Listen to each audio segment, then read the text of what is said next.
It's 6 p.m. on a Wednesday here in Korea. Welcome to our newscast. I'm Daniel Che. Let's begin with the headlines. It seems North Korea is adhering to international protocol by notifying the UN about its planned launch of an Earth observation satellite. South Korea urges the North to reconsider. To boost Korea's growth rate, the Finance Ministry plans to inject more money into the economy. The initial budget stimulus will go to helping local exporters. The WHO warns Asia and Africa could be vulnerable to the Zika virus as Asia has the highest birth rate in the world and African countries lack proper health infrastructure.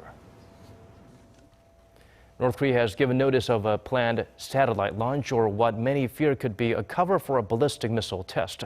South Korea is deeply concerned and demanded North Korea reconsider its plans after a National Security Council meeting this morning. Song Ji-sun starts us off. North Korea has notified the UN bodies responsible for maritime affairs and telecommunications that it will launch a satellite called Pyongchang sometime between February 8th and the 25th. Pyongyang claims the satellite is for Earth observation, but Seoul and Washington say it is almost certainly a cover-up for ballistic missile test. Very little is known about the technical capability of North Korean satellites or if they're even functional. Of greater concern is that any satellite sits atop a long-range, multi-stage rocket that is the equivalent of an intercontinental ballistic missile. Such a missile, if perfected, could be fitted with a nuclear warhead and used to strike the United States. Following a National Security Council meeting Wednesday morning, South Korea warned the North to cancel its missile launch, saying it would be a clear breach of international resolutions and would further destabilize the region after the regime's recent nuclear test. At a time when new sanctions are being discussed following North Korea's fourth nuclear test, the regime's latest announcement is a direct challenge to the international community. Pyongyang must realize that any launch using ballistic missile technology is a clear violation of UN Security Council resolutions. North Korea must immediately scrap its launch plan. South Korean officials say if North Korea pushes ahead regardless, the launch will pose a serious threat to peace on the Korean peninsula, in Northeast Asia and the world. Pyongyang's launch announcement comes less than 1 month after it conducted its fourth nuclear test, which it claimed was a hydrogen bomb, on January 6. In cooperation with the international community, South Korea, the US, and Japan are seeking the strongest sanctions yet on North Korea for last month's provocation. South Korea says it will remain at full military readiness against any North Korean provocation, including the rocket launch that threatens the safety and security of its people. Song Ji-sun, Arirang News. As it's looking more obvious that it's going to be a ballistic missile test, the U.S. immediately called the move a clear violation of North Korea's international obligations, and the Japanese government has given the order to destroy the satellite if it approaches Japanese territory. Even the North's longtime ally, China, has expressed its serious concern about that plan. For more on the growing international condemnation of the regime's planned rocket launch, we turn to Kwon So-ah. Japan is willing to shoot down a North Korean rocket if Pyongyang goes through with its announced satellite launch this month. Japanese Defense Minister Gen Nakatani gave the order Wednesday as the possibility of the North testing a missile has grown. Earlier Wednesday, Japanese Prime Minister Shinzo Abe called the plan a serious provocation, saying it would be a clear violation of UN Security Council resolutions banning North Korea from ballistic missile technology. In addition to working closely with other connected parties, we will strongly demand North Korea show self-control to prevent such events. The U.S. reaction was similar.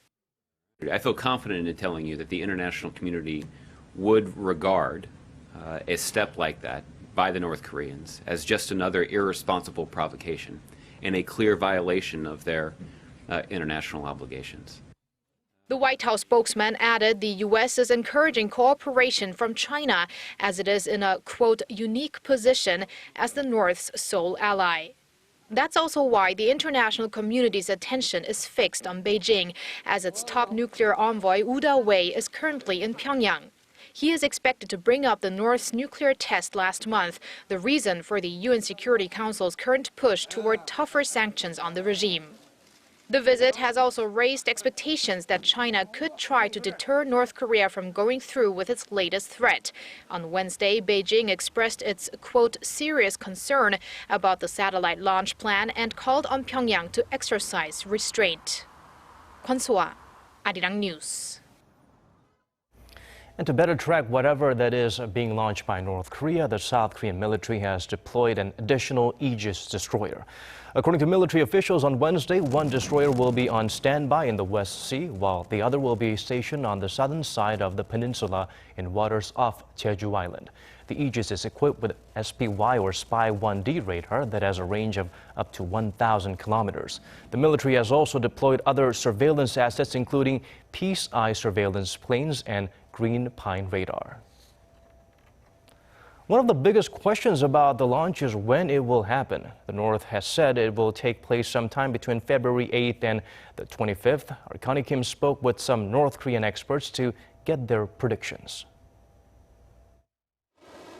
North Korea's last 3 long-range rocket launches have followed the same pattern. First, Pyongyang notified the International Maritime Organization, a UN body responsible for maritime safety, of a plan to launch an Earth observation satellite, and then it fired. This time is no exception. Given that, the focus among North Korea experts is not on if a launch will happen, but when. Some analysts say it'll take place around a widely celebrated national holiday. The launch could be a celebratory message around Kim Jong-il's birthday, which falls on February 16th. There is a high possibility of a launch sometime between the Lunar New Year holiday and then. Others say it won't happen until after the adoption of a new UN Security Council resolution currently in development. In the past, North Korea has carried out new provocations after it's been slapped with a new set of international sanctions. What's also important to note at this point, analysts say, is that China's nuclear envoy is currently in North Korea. Woo Da-wei traveled to Pyongyang on Tuesday to meet with senior North Korean officials, widely seen as a move to address the tensions triggered by North Korea's nuclear test. If North Korea wants to use the launch to gain leverage in negotiations, it could drag out the timeline. If this is the case, the launch might not come until sometime near the 25th, the last day in the North's announcement. With no certain date set for the launch, the only sure thing is that North Korea will increase its isolation from the international community if it goes ahead with the plan. Connie Kim, Arirang News. Turning to the local political arena, lawmakers at the National Assembly will have another chance to vote Thursday on the so-called One-Shot Act after missing their chance last week. The bill is part of a package of long-stalled economic bills promoted by the president and the ruling party. Kim Young-gil brings us the latest. If all goes to plan, the so-called One-Shot Act could finally come up for a vote on Thursday after weeks of bipartisan wrangling. The bill almost came up for a vote last week before a fresh debate pushed it off again. Now it will be brought to the floor by National Assembly Speaker Chung Yi-hwa, who had previously been reluctant to use his position to introduce bills without bipartisan agreement. The sudden turnaround is thought to be the result of pressure from the ruling Saenuri Party and presidential office to move forward with the bill, which would relax regulations and provide tax cuts for companies that want to sell an affiliate or buy another company. The main opposition Minju Party objects to Chung's move. It wants to bundle the One-Shot Act with a bill on redrawing Korea's electoral map, which it says is more urgent since the next parliamentary election is just over 2 months away. We are against the Speaker's decision to hold a plenary session on February 4th.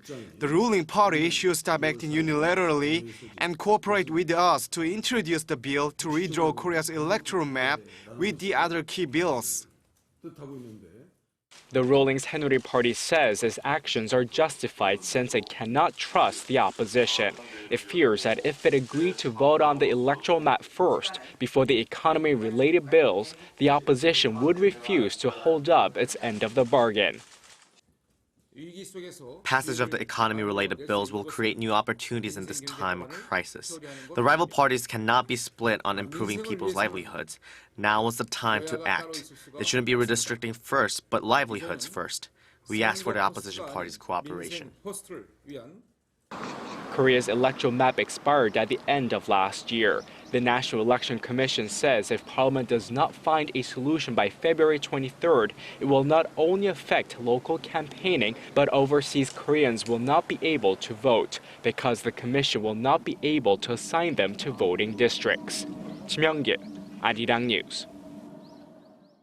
Facing sluggish exports and weak domestic demand, the Korean government has announced a set of new measures to prop up the ailing economy. Hwang Jie breaks down how much will be injected where. Korea will front-load roughly $5 billion more of its budget in the first quarter of this year. The government expects the extra injection to boost the country's growth rate by 0.2 percentage points over the corresponding period. The amount of state funds set aside to support local companies will also be raised. We plan to pour in an additional $12.5 billion in policy financing in the first quarter, focusing especially on helping local exporters. And that will put the total amount of increased fiscal spending to shore up the economy during the first quarter at more than $17 billion. The measures laid out during an economy-related ministers' meeting on Wednesday come as exports continue to lose steam. The country's traditional growth engine dropped by its biggest margin in over 6 years last month, posting its 13th straight month of decline. To boost spending, the government will also extend a tax cut for automobile purchases to June, originally set to expire last year. Some experts are concerned that spending could flatline early this year as domestic consumption late last year was driven up by temporary government-led sales events.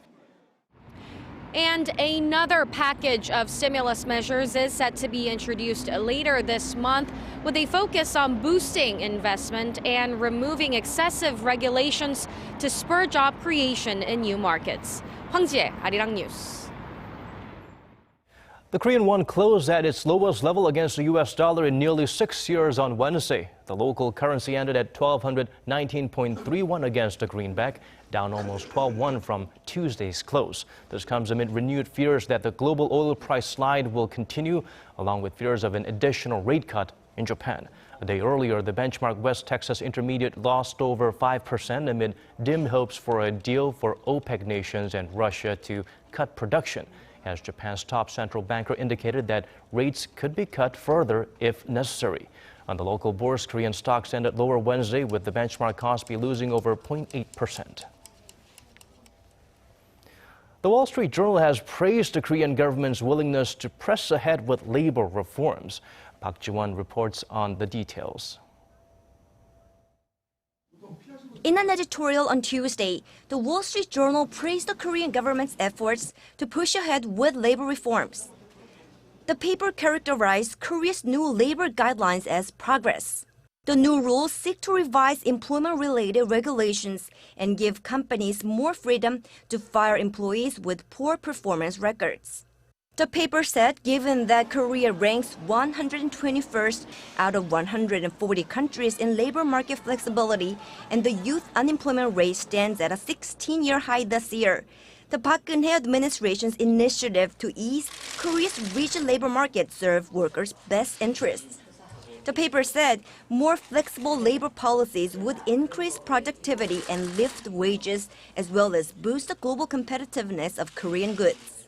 While a set of labor reform bills are still pending in Parliament, Korea's Labor Ministry implemented 2 labor-related guidelines late last month that allow for the early adoption of a wage peak system and greater flexibility in the labor market. Although the guidelines are not legally binding, they could be used by government officials when supervising labor management relations. The nation's 2 major labor unions strongly oppose the guidelines. They recently held a press conference calling on the National Human Rights Commission to start an investigation into the legitimacy of the guidelines. The unions also said the proposal is an abuse of administrative power that violates the Constitution. Park Ji-won, Arirang News. The World Health Organization is warning that Asia and Africa could be particularly vulnerable to the Zika virus. The UN agency says Asia could face the biggest threat from the serious birth defects that may be linked to the virus. given the region's birth rate being the highest in the world. African countries with poor health infrastructure could be extremely vulnerable to the virus as well. The WHO's Director for Maternal, Child and Adolescent Health is calling for the establishment of surveillance sites in low and middle-income countries so authorities can quickly detect any changes in the frequency of microcephaly cases. Meanwhile, Honduras declares a state of emergency due to the virus, and the first sexually transmitted case of Zika is reported in the U.S. Shifting gears to a different story now, with 2 years to go until the year 2018, PyeongChang Winter Olympics, the local organizing committee says it is confident that all competition and non-competition venues are on track to be completed in time. The committee, led by President Cho Yang-ho, held a press conference in Seoul Wednesday announcing that its first Olympic test event will be held this weekend. The FSI Ski World Cup kicks off at the Cheongsan Alpine Center near Pyeongchang on Saturday and will allow world-class athletes to experience and evaluate the slopes for the first time.